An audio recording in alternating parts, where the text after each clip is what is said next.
Hello everyone, welcome to my channel. तो अब आ गए हैं हम अपने नेक्स्ट लेक्चर में, जो है स्क्लेराइटिस, डिजीज़ ऑफ स्क्लेरा का ये सेकंड पार्ट है। उसमें हमने पढ़ा था एपिस्क्लेराइटिस के बारे में और आज हम पढ़ेंगे स्क्लेराइटिस के बारे में।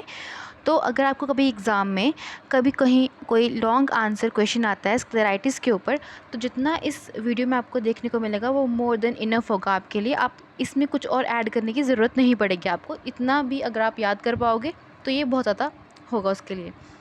तो अब हम आते हैं स्क्लेराइटिस के ऊपर। तो आइटिस का मतलब पहले ही बता चुके हैं आपको, इन्फ्लेमेशन होता है। तो स्क्लेराइटिस मतलब जो स्क्लेरा की 3 लेयर्स थी, episcleral tissue, sclera proper and lamina fusca. तो जो फर्स्ट लेयर की इन्फ्लेमेशन हमने पढ़ ली थी लास्ट लेक्चर में ही, एपिस्क्लेराइटिस, तो ये है उसकी अगली लेयर की इन्फ्लेमेशन, जिसको क्या बोलते हैं, scleritis. It refers to an inflammation of the sclera proper. जो सेकेंड लेयर थी उसकी क्या हो जाती है यहाँ पे, इन्फ्लेमेशन स्क्लेरा प्रॉपर की। It is comparatively serious disease. ये कंपैरेटिवली जो एपिस्क्लेराइटिस था उसके कंपेयर अगर हम करें तो ये बहुत सीरियस डिजीज़ होता है। क्योंकि ये it may cause the visual impairment and even loss of the eye. अगर हम इसको ठीक से ट्रीट नहीं कर पाए तो it may cause visual impairment, problem cause कर सकता है विजुअल देखने में, even loss of the I cause कर सकता है। तो ये बहुत सीरियस डिजीज़ है। उसके बाद लेकिन फॉर्चुनेटली अच्छी बात क्या है कि इसके इंसिडेंस बहुत कम है एज़ कम्पेयर टू एपिस्क्लेराइटिस, ठीक है। और ये कहाँ कहाँ देखने को मिलता है, usually it occurs in elderly patient जिनकी एज 40 से 70 ईयर्स होती है and involve females more than male. ये सिमिलर है एज़ कम्पेयर टू एपिस्क्लेराइटिस। उसमें भी जो फीमेल्स थी वो ट्वाइस थी इसमें, जिनको ज़्यादा होता है मेल्स के कंपेयर में, और इसमें भी फीमेल्स ज़्यादा प्रोन हैं। अब आते हैं नेक्स्ट पार्ट जो है एटियोलॉजी। एटियोलॉजी यानी कि कॉजेज़। तो ओवरऑल 50% केसेस जो होते हैं स्क्लेराइटिस के, they are associated with some systemic disease. Last one episcleritis की तरह ही ये भी 50% एसोसिएटेड है सिस्टमिक डिजीज़ के साथ, ठीक है। मोस्ट कॉमनली कौन से होते हैं, कनेक्टिव टिश्यू डिसऑर्डर्स या डिजीज़, ठीक है। तो कॉमन कंडीशंस क्या हैं, तो इसमें फर्स्ट कंडीशन क्या होती है, auto immune collagen disorders, specially rheumatoid arthritis, ठीक है। और कौन कौन सी डिजीज़ होती है, Wegener's granulomatosis, polyarteritis nodosa, systemic lupus erythematosus, SLE and ankylosing spondylitis. तो ये आप जितने भी याद कर पाएँ उतना बेटर होगा आपके लिए। इसमें क्या है, ऑटो इम्यून कोलेजन डिसऑर्डर्स, तो इसमें ये सब थे। सेकेंड कंडीशन है मेटाबॉलिक डिसऑर्डर्स, गाउट या थायरोटॉक्सिकोसिस। इसका मतलब क्या हम बोल रहे हैं कि कभी कभी हो सकता है कि इंसान को ये डिसऑर्डर्स हों या ये मेटाबॉलिक डिसऑर्डर हो तो उनकी वजह से स्क्लेराइटिस भी हो सकता है। तो ये हम उन कंडीशंस की बात कर रहे हैं। ये दो हमने कर ली। उसके बाद अगली कंडीशन है कुछ इन्फेक्शन, पर्टिकुलरली देखें तो herpes zoster ophthalmicus, chronic staphylococcal and streptococcal infection have also been known to cause infectious scleritis। यानी कि ये herpes zoster वाला, chronic वाला and streptococcal infection they can cause infection scleritis, ठीक है। पहला क्या था, ऑटोइम्यून कोलेजन डिजीज़, दूसरा क्या था, मेटाबॉलिक डिसऑर्डर, तीसरा क्या है, कुछ इन्फेक्शन जो कि ये लोग कॉज करते हैं, ठीक है। अगला क्या है, granulomatous disease like tuberculosis, syphilis, sarcoidosis, leprosy. ये वो डिसऑर्डर्स हैं जो कौन से टाइप में आते हैं, ग्रेनुलोमेटस, इनके अंदर ग्रेनुलोमा फॉर्मेशन होती है। उसके बाद और फर्दर मिसलिनियस कंडीशंस में आ जाती हैं, इरेडिएशन, केमिकल बर्न्स की वजह से, वोक्ट कोयानागी हराडा सिंड्रोम की वजह से, बेसेट्स डिजीज़ की वजह से या रोजेसी की वजह से भी हो सकता है। सर्जिकली इंड्यूस यानी कि कोई सर्जरी हुई किसी की आँख में, ठीक है, तो उसकी एक रेयर, बहुत कम देखी जाती है बट स्टिल ये कॉम्प्लिकेशन है ऑक्यूलर सर्जरी की भी। ये कब होता है, अगर किसी ने आई में ऑपरेशन कराया यानी कि पोस्ट ऑपरेटिव है और 6 मंथ्स के बाद होती है, ठीक है। एग्जैक्टली क्या होता है इसमें मैकेनिज्म ये हमें नहीं पता। लास्ट है इडियोपैथिक, यानी कि सेम हमें कॉज पता ही नहीं है कि ये क्यों हुआ। हमने 7 पढ़े, ठीक है। पहला क्या था, ऑटो इम्यून कोलेजन डिसऑर्डर्स, दूसरा क्या था, मेटाबॉलिक डिसऑर्डर्स, तीसरा क्या है, सम इन्फेक्शंस जो कि हर्पीज ज़ोस्टर, स्टेफाइलोकोकल, स्ट्रेप्टोकोकल ये सब कॉज करते हैं, चौथा ग्रेनुलोमेटस, मिसलिनियस में Vogt Koyanagi Harada syndrome, Behcet disease, chemical burns, ये सब आगे सर्जिकली जो होता है, और इडियोपैथिक हमें पता ही नहीं कारण कि क्यों हुआ। आगे हम पढ़ेंगे पैथोलॉजी। हम अगर जब स्क्लेराइटिस के केसेस में हम जब करते हैं हिस्टोपैथोलॉजी स्टडी करते हैं तो हमें क्या देखने को मिलता है कि ये जो डिज़ीज़ है ये एक क्रॉनिक ग्रेनुलोमेटस डिसऑर्डर है, क्रॉनिक ग्रेनुलोमेटस डिसऑर्डर। और हमें क्या क्या देखने को मिलता है इस क्रॉनिक डिसऑर्डर के अंदर, इसमें हुई होती है फिब्रिनॉइड नेक्रोसिस। आपने पढ़ा होगा पैथोलॉजी में लास्ट ईयर। इसका मतलब क्या होता है, इसमें होता क्या है फिब्रिनोइड नेक्रोसिस में, इसमें बनते हैं इम्यून डिपॉजिट्स, यानी कि एंटीजन एंटीबॉडी कॉम्प्लेक्स बनते हैं, डिपॉजिट बनते हैं इम्यून, और वो जाके डिपॉजिट कहाँ हो जाते हैं, हमारी जो ब्लड वेसल्स होती है उनकी वॉल के अंदर डिपॉजिट हो जाते हैं ये।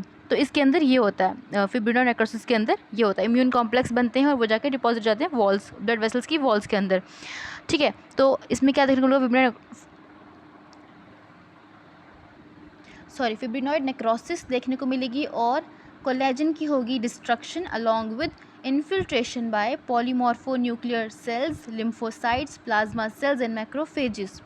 ठीक है, उसके बाद the granuloma is surrounded by multinucleated epithelioid giant cells and old and new vessels, some of which may show evidence of vasculitis. तो ये जो आपको पता ही होगा पैथोलॉजी के थ्रू जो बनता है ग्रेनुलोमा, तो उसके अंदर ये सारे फीचर्स होते हैं कि वो सराउंडेड बाय होता है multinucleate epithelioid giant cell से वो सराउंडेड होता है, और वेसल्स होती हैं ओल्ड एंड न्यू, तो ये वही चीज़ है। उसके बाद क्लासिफिकेशन की बात करेंगे, तो स्क्लेराइटिस की क्लासिफिकेशन कैसे कर सकते हैं, दो तरह का होता है ये। ठीक है, पहला है नॉन इन्फेक्शियस या फिर बोलते हैं इम्यून मीडिएटेड नॉन इन्फेक्शियस स्क्लेराइटिस, और दूसरा है इन्फेक्शियस। क्या है, एक है नॉन इन्फेक्शियस, दूसरा है इन्फेक्शियस। ठीक है, अब इस नॉन इन्फेक्शियस के अंदर हैं दो फर्दर टाइप्स, एक है एंटीरियर, दूसरा है पोस्टीरियर। एक है एंटीरियर, दूसरा है पोस्टीरियर। एंटीरियर की फर्दर दो types, non necrotizing, necrotizing. Non necrotizing की फर्दर दो टाइप्स, डिफ्यूज, नोड्यूलर। उसके बाद नेक्रोटाइजिंग की दो types again, with inflammation, without inflammation. With inflammation के आगे तीन पार्ट्स आते हैं, vaso occlusive, granulomatous, surgically induced. तो हमने क्या कहा, क्लासिफिकेशन फिर कर लेते हैं एक बार। दो तरह का होता है स्क्लेराइटिस, नॉन इन्फेक्शियस और इन्फेक्शियस। नॉन वाला दो तरह का और है, एंटीरियर और पोस्टीरियर। एंटीरियर दो तरह का और है, नॉन नेक्रोटाइजिंग और नेक्रोटाइजिंग। नेक्रोटाइजिंग नॉन नेक्रोटाइजिंग दो तरह का है, डिफ्यूज, नोड्यूलर, और नेक्रोटाइजिंग है विद इन्फ्लेमेशन और विदाउट इन्फ्लेमेशन। अब हम पढ़ेंगे आगे क्लिनिकल फीचर्स। सिम्टम्स क्या क्या इंसान जो पेशेंट आएगा वो क्या क्या लेकर आएगा फीचर्स, उसको क्या हो रहा है, उसको मेन जो फीचर है इसका वो है पेन, जो कि एपिस्क्लेराइटिस में नहीं था। उसमें सब कुछ रेडनेस था, फोरफोबिया भी थी, लैक्राइमेशन भी था, पेन नहीं थी उसमें। इसमें पेन है, पेशेंट कंप्लीट करे उसको मॉडरेट से सीवियर पेन हो रही है, जो कि डीप है, बोरिंग इन करेक्टर है, एंड ऑफन ये पेशेंट को सुबह नींद से जगा देती है। दर्द उसको इतनी होती है मॉडरेट से सीवियर कि उसकी नींद खुल जाती है। और ये जो पेन है ऑक्यूलर, इनकी आँख में जो दर्द हो रही है, ये कहाँ कहाँ तक जाती है, रेडिएट होती है जॉ में और टेम्पल, यानी कि ये जो हमारा फोरहेड का रीजन होता है, साइड वे टेम्पल, यहाँ पर पेन होती है, मॉडरेट से सीवियर होती है, नींद से जगा देती है सुबह सुबह, और कहाँ जाती है, जॉ में और टेम्पल में। अगला फीचर रेडनेस।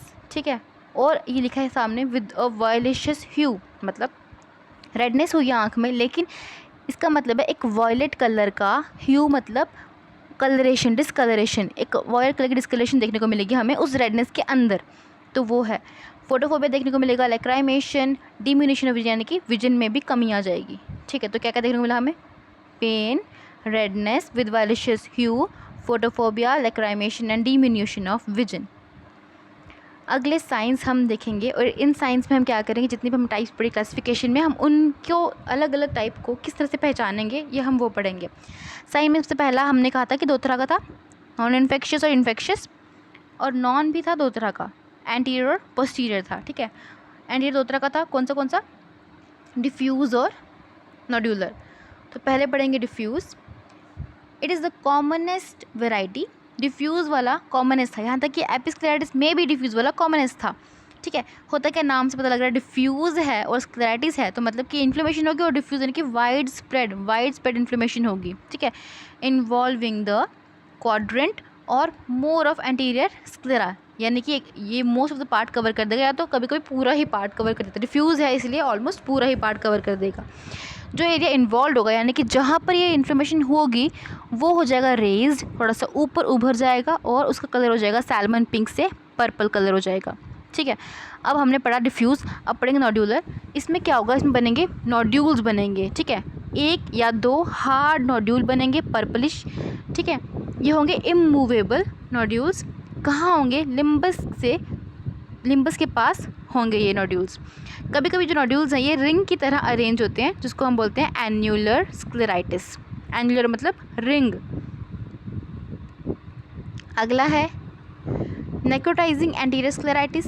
ठीक है, अब इसके दो पार्ट्स नेक्रोटाइजिंग के, inflammation and without inflammation.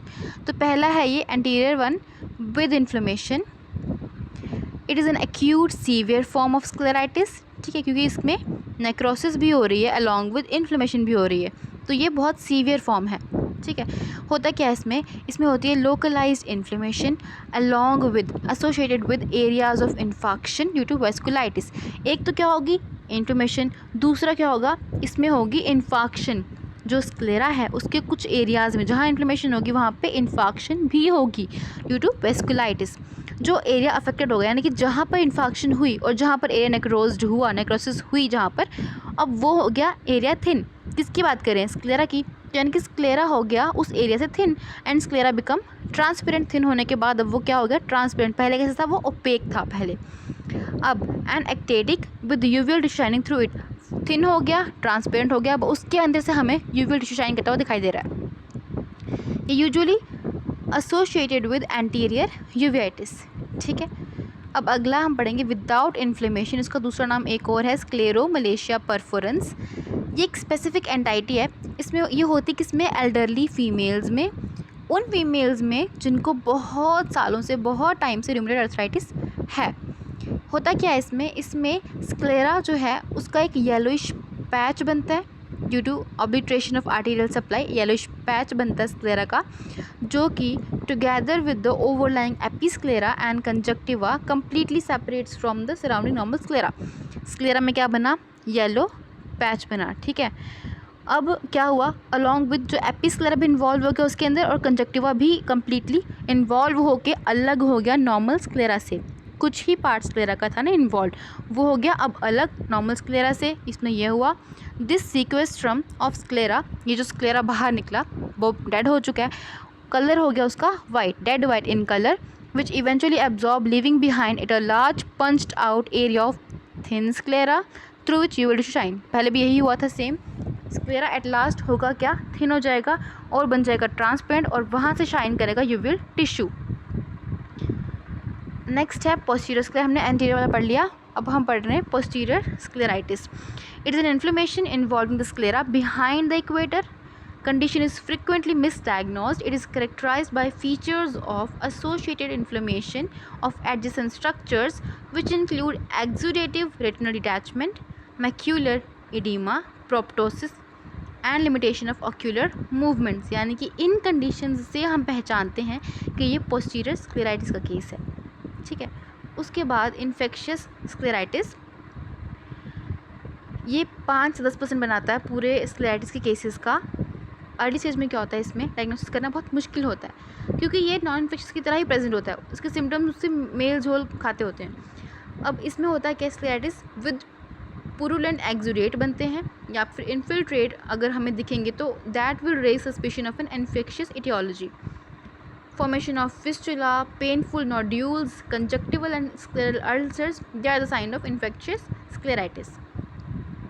Next are complications. Complication क्या हो सकती है, ये बहुत कॉमन होती हैं with necrotizing than non necrotizing. क्योंकि नेक्रोटाइजिंग मतलब हमने कहा था बहुत सीवियर है, एक्यूट सीवियर है, क्योंकि इसके अंदर नेक्रोसिस भी हो रही है, इन्फ्लेमेशन भी हो रही है, तो ये सीवियर है और इसीलिए इस सीवियर वाले में ही कॉम्प्लिकेशन ज़्यादा कॉमन देखी गई हैं।